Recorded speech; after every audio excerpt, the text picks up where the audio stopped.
प्रधानमंत्री आवास योजनेचे वाजलेले आहेत, हर घर नल से जलचे 12 वाजलेले आहेत.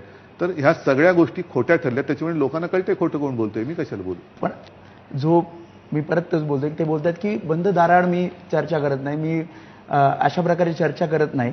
तर खरंच 2.5 वर्षाचा तो बघा, हा म्हणतायत. मी हे आई वडिलांची शपथ घेऊन बोलले, तुळजाभवानीची शपथ घेऊन बोलले. आता त्यांना जय भवानी हेच मान्य नसेल तर माझी भवानी मातेची शपथेचं महत्त्व त्यांना काय कळणार.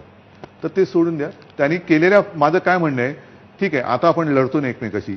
नकली सेना जर असेल तर तुम्ही महाराष्ट्रात एवढ्या सभा का तुम्हाला घ्याव्या लागतात. महाराष्ट्राने तुम्हाला गुडघ्यावर आणले की नाही आणलं.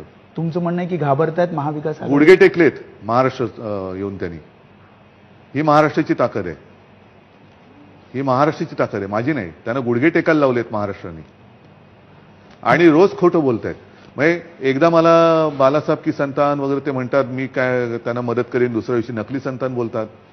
परत जास्त मुलं होणाऱ्यांबद्दल बोलतात. मग ते म्हणतात काल परवा बोललेत की लहानपणी त्यांच्याकडे ईदचं खाणं यायचं.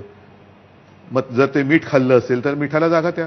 तुम्ही मध्ये ते नवाज शरीफचा केक खाण्यापेक्षा इथल्या मुसलमानांचं जेवण तुम्ही खाल्लं त्याला जागा. तुम्ही